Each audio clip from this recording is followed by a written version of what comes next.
organizar um pouco melhor o nosso tempo, né? Algumas pessoas que não podem vir no encontro aqui, nosso encontro virtual ao vivo, pode ir assistindo lá, e isso ajuda um pouco todos nós a nos organizarmos. Então, a gente também não precisa aguardar, enfim, todas as pessoas que estão participando chegarem, o pessoal vai participando quando puder.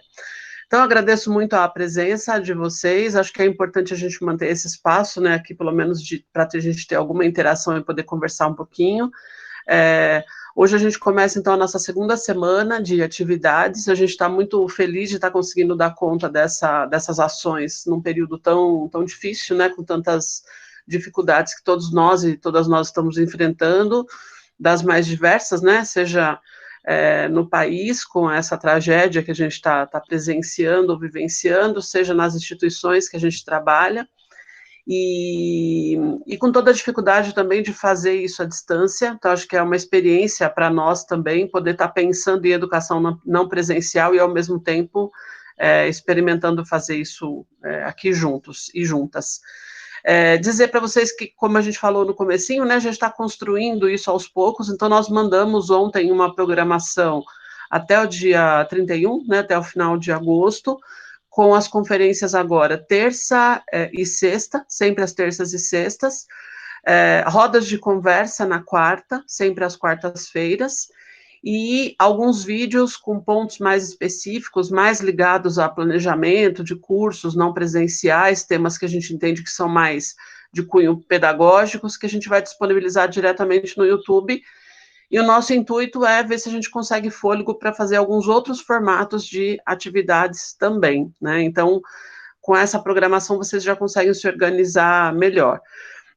A nossa intenção é ir disponibilizando esses materiais no YouTube, a gente vai tomar o cuidado de consultar os palestrantes, né, para essa disponibilização a partir de agora. Nessa primeira semana, praticamente participou o nosso grupo mesmo, né, então isso não foi necessário, mas a partir de agora começar a tomar esse cuidado. Então pode ser que demore, às vezes, alguns dias para essa disponibilização, mas o nosso intuito é ir colocando lá, pelo menos as conferências e os vídeos, né. As rodas de conversa vai depender muito da condução e de quem vai participar. Desculpa, gente, barulho aqui. De quem vai participar, conduzir, se depois que terminar, se pretendem disponibilizar ou não, tá? A gente está tomando esse cuidado, porque eu acho que tem atividades que é importante também que, né, que todos nós possamos, enfim, se sentir um pouco mais à vontade, né, com uma atividade que não estaria sendo gravada, enfim, que as pessoas pudessem poder usar esse espaço também para poder discutir outras questões. Mas isso, então, só para dar um panorama para vocês de como é que a gente está construindo. Fiquem à vontade para divulgar, né, para quem vocês quiserem aí as nossas ações, e vamos construindo esse processo juntos. Hoje a gente vai receber aqui o professor Hugo Alan Matos. O Hugo agora é doutorando em filosofia na UFABC, ele é professor da PUC de Campinas.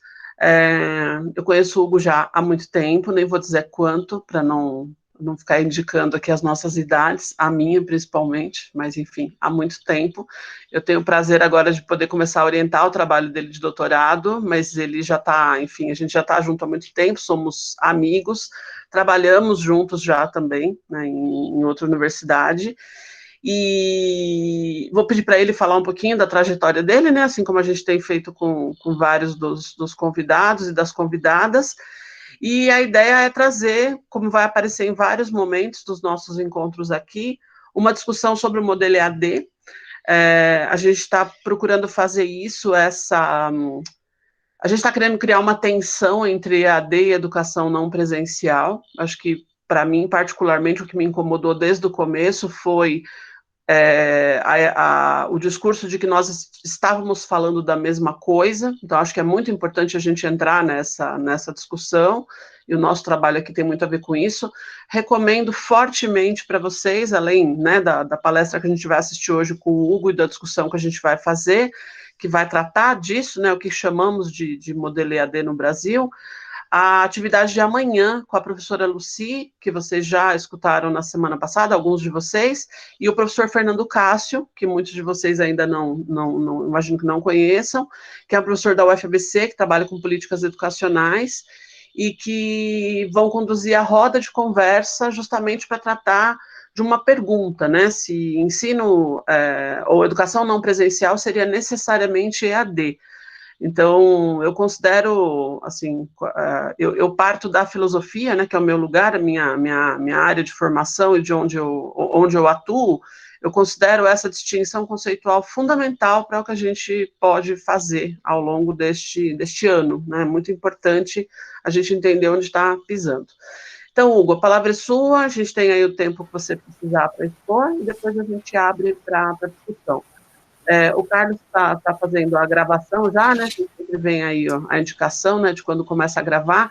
Carlos, eu vou pedir, se você estiver ouvindo, senão depois eu lembro no final, quando o Hugo concluir a palestra, quando a gente for começar a discussão, já para interromper a gravação. Porque acho que para o vídeo do YouTube, para quem vai assistir que não está aqui com a gente, né, o que importa é a parte da palestra mesmo, e aí também a gente pode ficar mais à vontade depois para conversar, tá? Eu não sei se vocês têm as mesmas preocupações que eu, né, mas além de estarmos em tempos de pandemia, estamos também em tempos de exceção, né, então é bom ficar atentos, né, com os processos que estão em curso no nosso país. Então vamos lá, Hugo, muito obrigada pela sua disponibilidade, pela participação, a palavra é sua. Só fazer uma observação, gente, fiquem à vontade para ligar as câmeras de vez em quando, porque eu acho importante a gente... alguém falou para cá que a câmera está ligada, mas assim, eu ia dizer justamente para a gente ligar de vez em quando. Se alguém tiver dificuldade com a internet, avisa. Porque assim, gente, eu tenho sentido o seguinte, eu sei que as câmeras desligadas facilitam o acesso à internet, mas às vezes a gente se priva de ver as pessoas também. Então, a gente podia tentar dar uma experimentada. Então, por exemplo, 2 ou 3 ligam, daqui a pouco 4 ou 5 liga, e depois dá uma revezada, desliga e outros ligam. Porque eu não sei vocês, gente, mas eu vou ficando num desespero, eu preciso ver a carinha de vocês, pelo menos. Porque eu sou muito gente, eu preciso olhar vocês. Então, seria muito legal que a gente pudesse fazer esse revezamento. Se der certo, né, se não ficar prejudicar a internet de ninguém, pode ser uma estratégia que a gente possa usar, né, para os próximos encontros.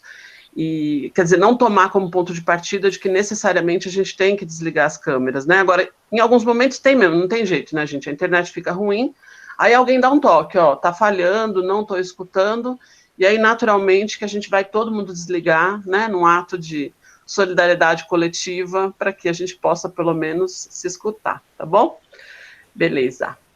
Então, vamos lá. Fiquem tranquilos para avisar se tiver algum problema com a internet, tá? A gente desliga de boa. E aí, o resto a gente pode ir revezando. Então, vamos lá, Hugo. Muito obrigado, Suzy. Muito obrigado a todos e a todas por estarem aqui.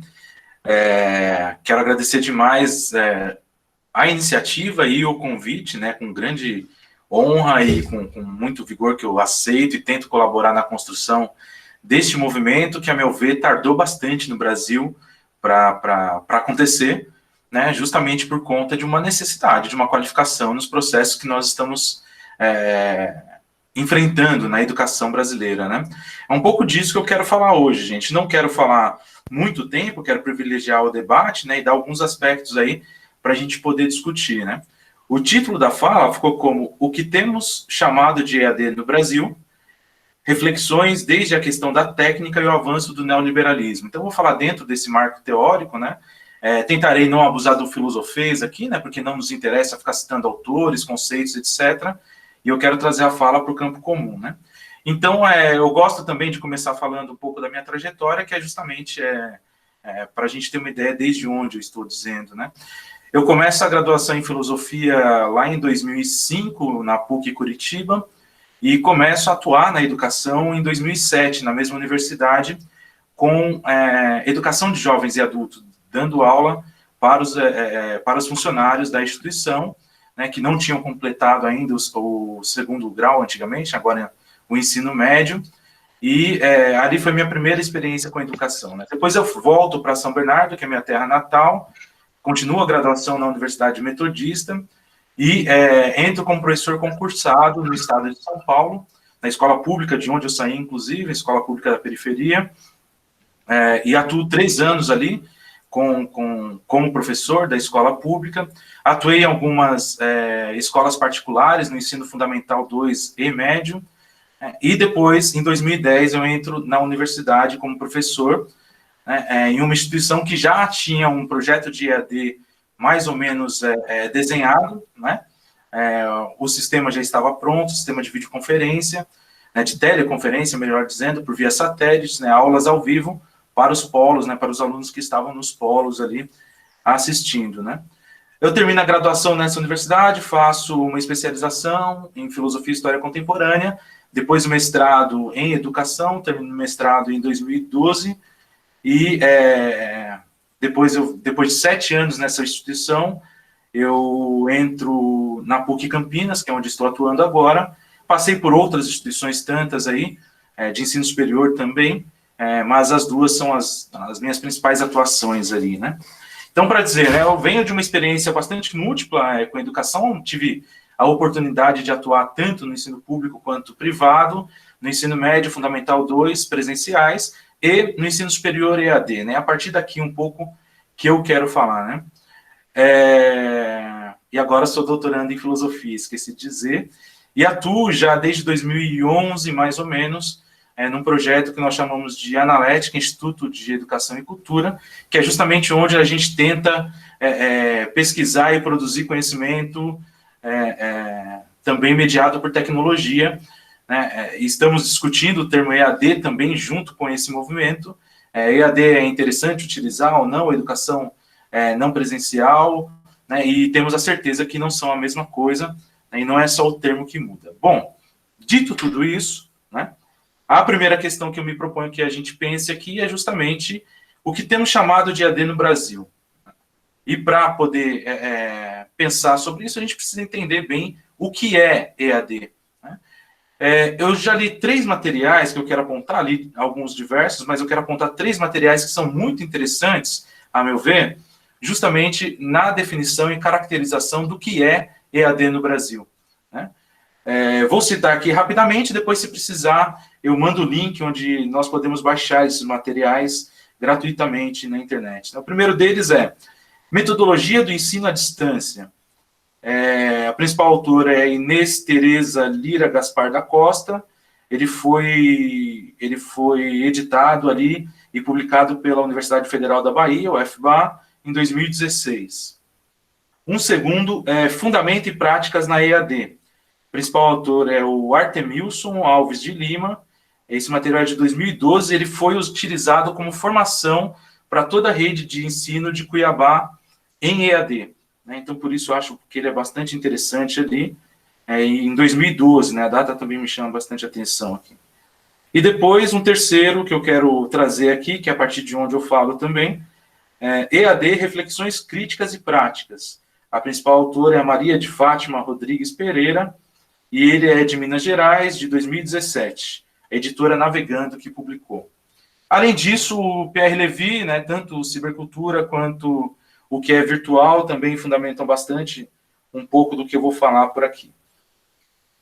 Bom, para entender o que é educação à distância, a gente precisa entender que existem diversas modalidades de educação.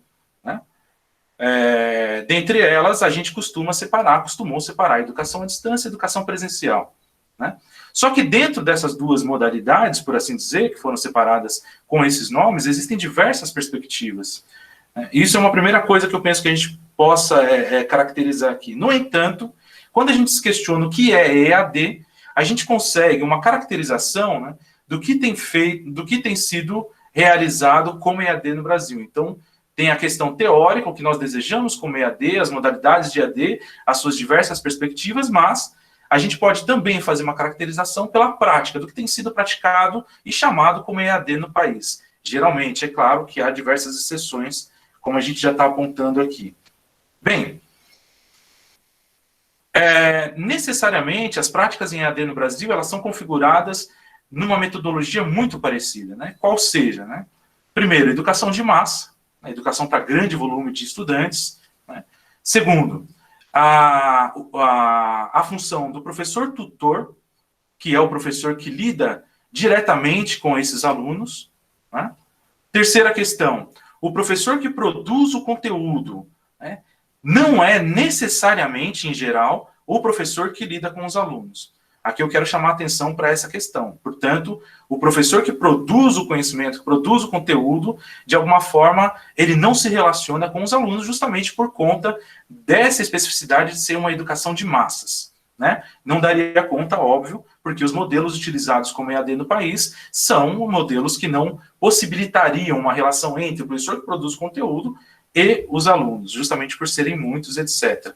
Portanto, há um professor tutor, que é aquele que lida com os alunos, geralmente é o mesmo que corrige atividades pedagógicas que não foram realizadas por ele, não foram elaboradas por ele, foram elaboradas por um professor conteudista, né, como se costumou chamar, né?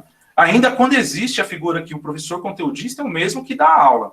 Essa é uma questão também. Já existem alguns modelos onde o professor conteudista faz o material, outro professor dá aula e é outro professor que é o tutor que atua com os alunos.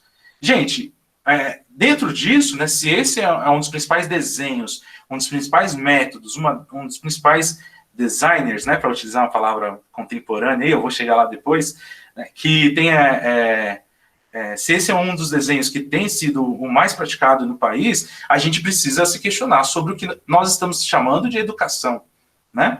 O que é educação, afinal? O que a gente tem entendido como educação, né? Da mesma forma, existem diversas possibilidades de conceituação de educação, né? Mas, quando nós nos perguntamos sobre um conceito de educação onde caibam todos os conceitos, por assim dizer, eu me arrisco muito a dizer que educação é relação de construção de conhecimento. Né? Com alguns autores eu vou por aqui. Por quê? Porque é bastante interessante a gente perceber, primeiro, a educação ela se dá, pelo menos desde o nascimento até a morte. Né? Então, as relações de construção de conhecimento, elas perpassam aí o nascimento até a morte. Contudo, nós temos instituições quais nós atribuímos o papel, né, social da educação. Né? Portanto, nessas instituições, pressupõe-se que ocorram relações de construção de conhecimento, sejam elas quais forem, nas concepções pedagógicas que forem, etc. Em todo modelo de educação precisaria existir relações de construção do conhecimento. Pois bem, voltemos então para o EAD.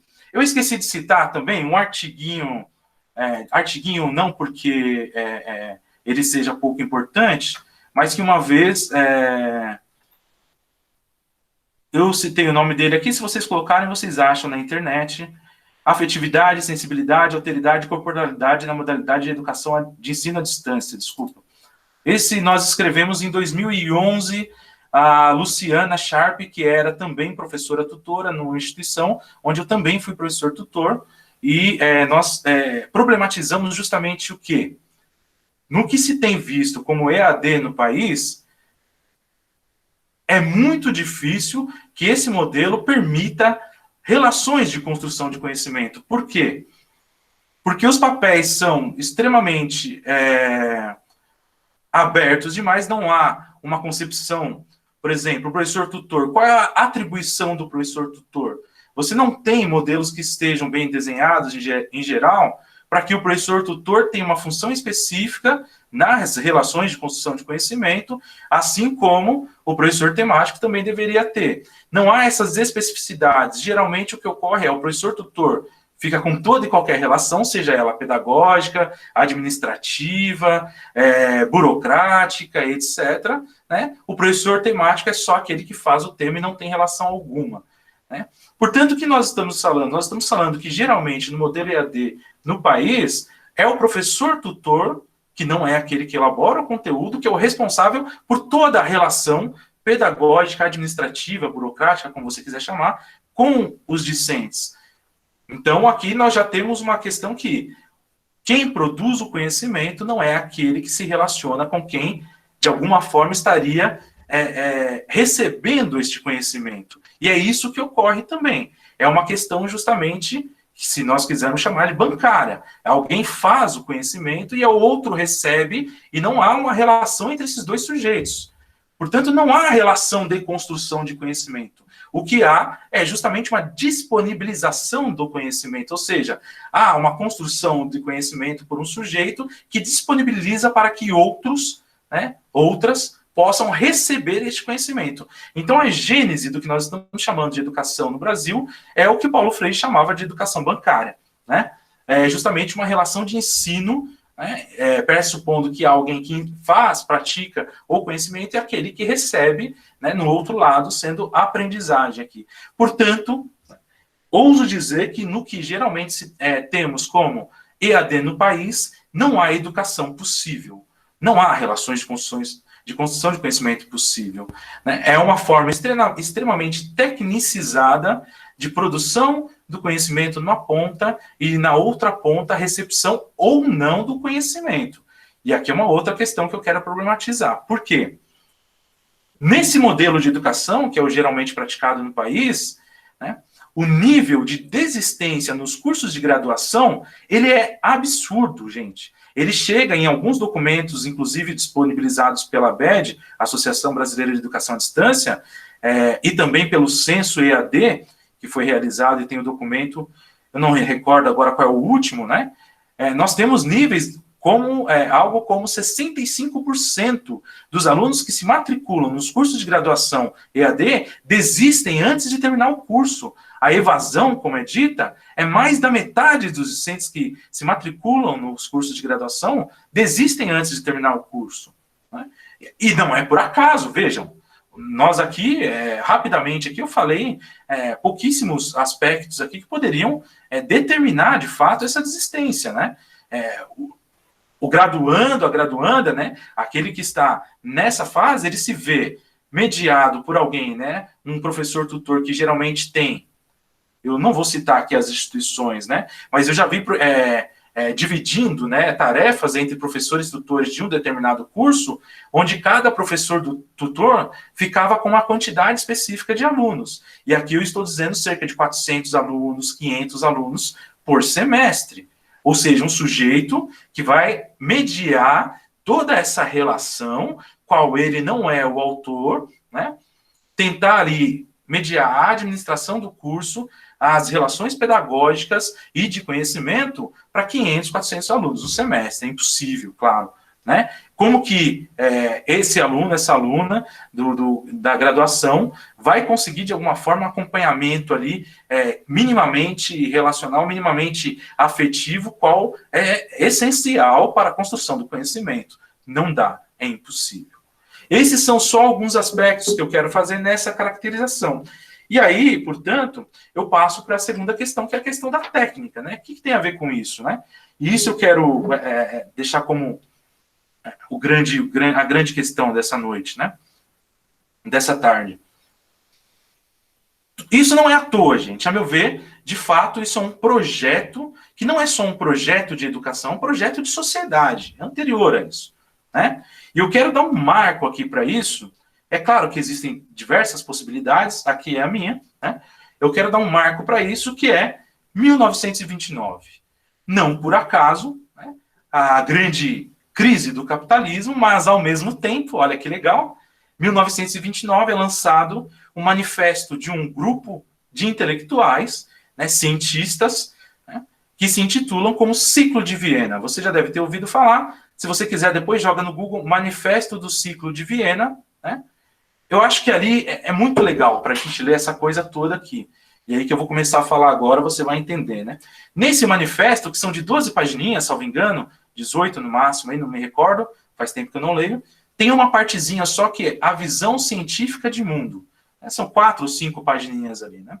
Ali nós encontramos, literalmente, coisas como: nada é impossível ao ser humano de conhecer.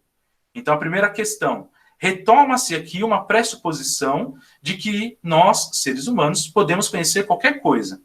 Essa é uma prerrogativa aqui, que na filosofia a gente discute bastante isso. Segunda questão: não nos interessa conhecimento com profundidade.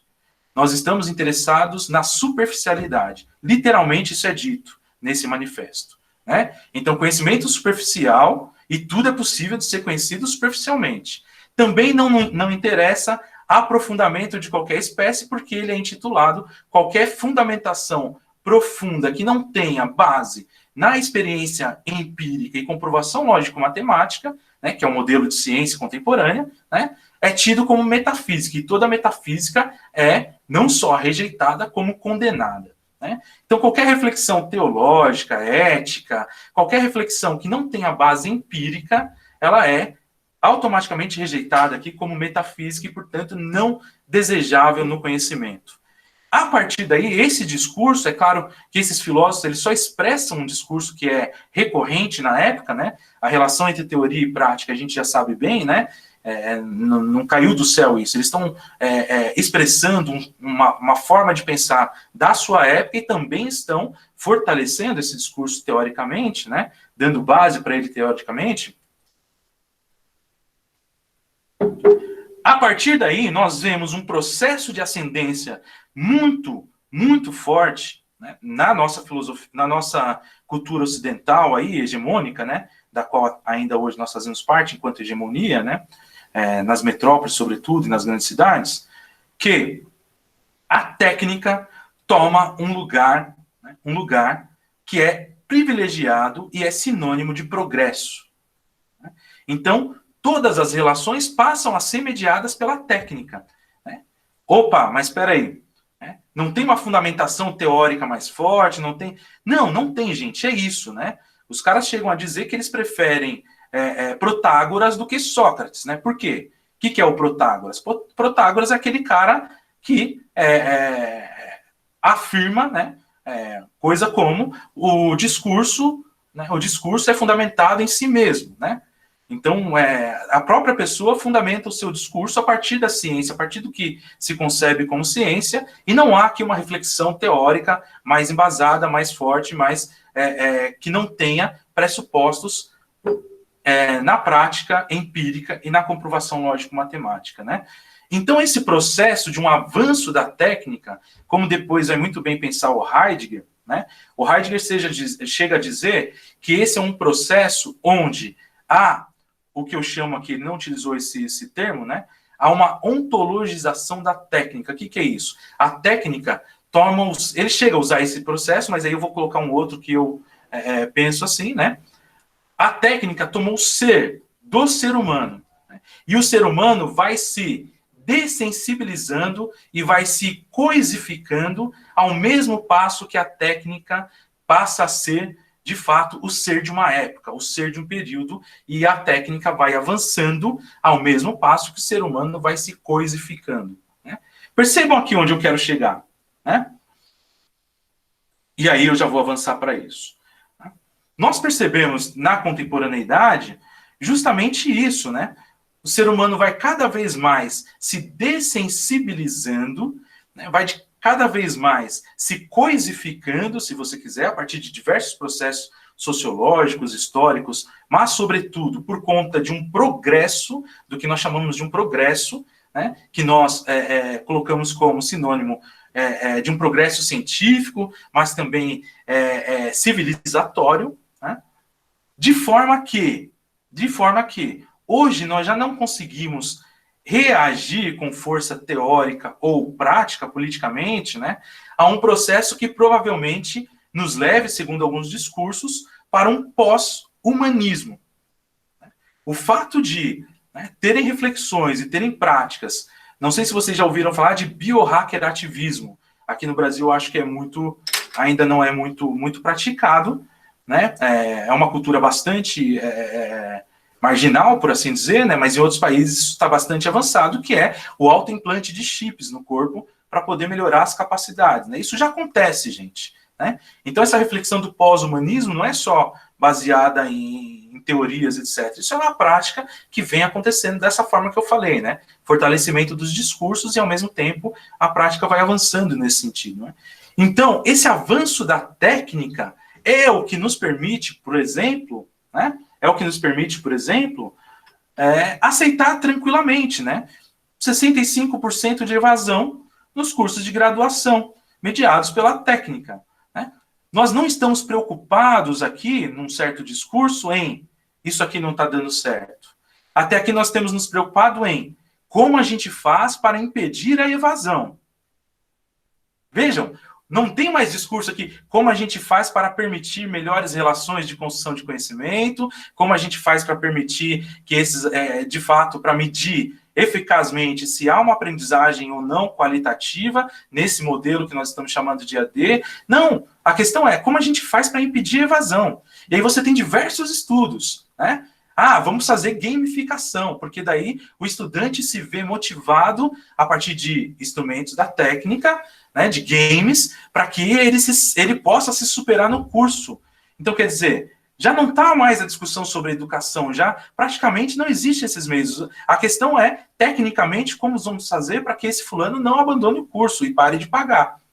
Portanto, o que está de trás, o que está por trás, o que está aqui não dito, é muito claro, gente, é muito claro, né? A questão é, a educação tornou-se um negócio, né, nesse modelo que nós estamos dizendo, e esse negócio cada vez mais recebe, né, uma investida grande do capital internacional, sobretudo, mas tem muitos capitalistas brasileiros que investem nisso, né? E nos últimos anos, desculpem me dizer, mas houve um grande avanço do neoliberalismo na educação no país, né, em que pese que o acesso, nós estamos falando aqui de um lugar que é uma universidade pública federal, né, que foi construída recentemente, então o acesso ao ensino superior ele foi aumentado, sem sombra de dúvidas, mas a própria qualificação desse acesso e também, né, o investimento, né, e o que eu chamo de desvio de verbas públicas para instituições privadas investirem como negócio nesse modelo de educação que não é um modelo de educação, é só um modelo de negócio, tem sido muito, mas muito voraz mesmo. E nós sabemos disso, né? E aí, por fim, para problematizar, para dar uma provocada aqui, para mim, não tem uma expressão maior disso aqui que eu estou falando do que o modelo de EAD da Universidade Aberta do Brasil, que é público, né? Aí você fala, mas professor, então, Hugo, como você está dizendo que isso é um modelo de negócio, mas a universidade pública segue isso? É claro, gente, para mim é muito lógico isso. Por quê? Ora, se a instituição pública federal se utiliza desse modelo, você abre aqui uma prerrogativa de que a instituição privada, claro, possa fazer o mesmo. Então, serve justamente esse modelo para mediar a possibilitação de que as empresas continuem fazendo o que está fazendo, né? E a desistência dos graduandos e graduandas na UAB também segue o mesmo nível das privadas. E o modelo da UAB é muito ruim, gente, convenhamos. Um professor tutor recebe, geralmente, R$ 765 por mês de bolsa para fazer esse papel aqui que a gente tem como esse em geral. É claro que há ainda um número menor, né, de estudantes, até onde eu acompanhei a UAB, mas ainda assim é o mesmo modelo, é a mesma prerrogativa. Um professor conteudista na UAB, eu não sei quanto está recebendo agora, mas eu acho que não é muito, não, pelo que eu me recordo. Enfim, gente, o que eu queria trazer um pouco para a gente discutir é isso. Eu fico à disposição agora, até privilegiando aí o nosso bate-papo, o nosso debate aí.